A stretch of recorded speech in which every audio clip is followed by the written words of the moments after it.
So in the last lecture, we have seen arithmetic coding and LZW coding. Both are error-free compression techniques. Now we'll see the another method known as lossless predictive coding. Okay, so this is also error-free compression technique. From the name itself, it is clear it is a lossless coding. Okay, it does not require decomposition of an image into a collection of bit planes. It is based on interpixel redundancies, okay, which we have already discussed. Uh, so what we do here is we predict the next pixel depending upon the previous pixels. Okay, so depending upon the previous knowledge, the system will try to predict the next pixel. Okay, and then we will take a difference between the actual value and predicted value. If the prediction is correct, then the error will be zero, right? If the prediction is exactly same as the actual, the difference will be zero. And if the predicted is not same as actual, you will get some error. Okay, so what we have to do here is, what we are doing, only that error or the new information of a pixel we are going to process. We are not going to process the entire thing, but we are going to process only the difference. For example, in my image, suppose the previous pixel value is 100. Okay, based on that information, I may predict that the next value will be 100.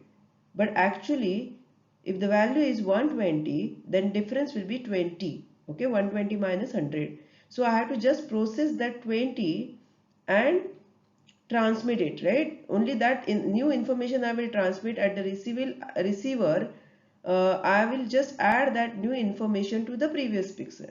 Okay, that is what we are doing in lossless predictive coding.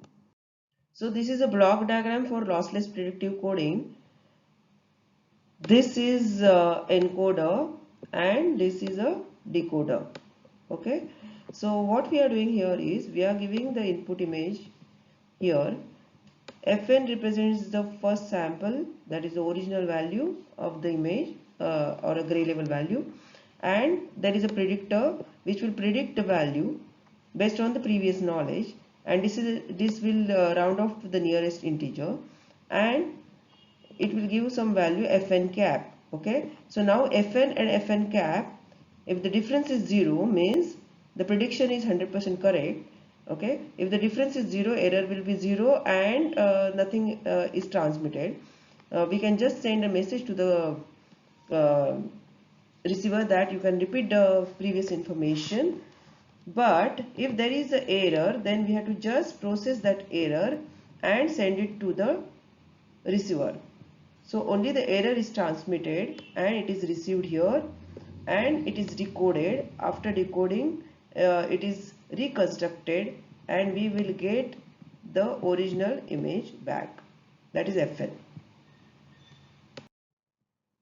So this is what I explained you just now. Fn is a successive pixel of an input image, that is the first original actual value. The predictor generates the anticipated value of that pixel based on some number of past inputs. So the error En will be equal to actual minus the predicted value. Okay, and at the decoder again we can use this formula to get the original image back.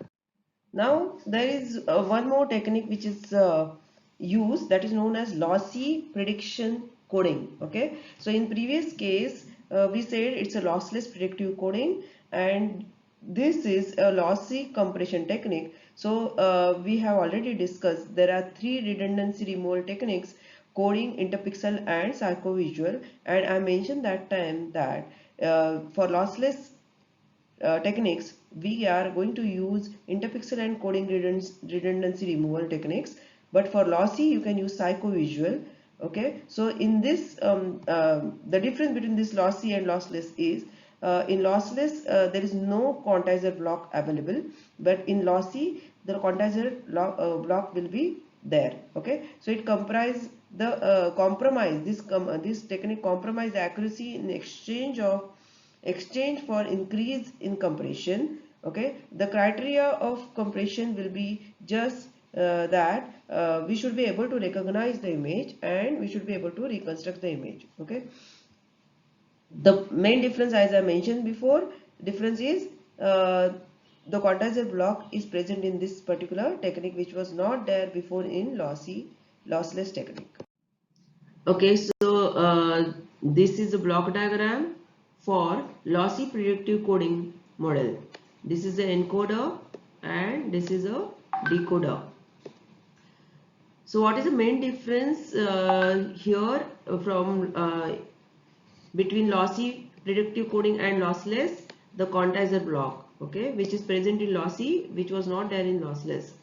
Okay, so quantizer maps the prediction error into a limited range of outputs, which establish the amount of compression and distortion associated with lossy predictive coding.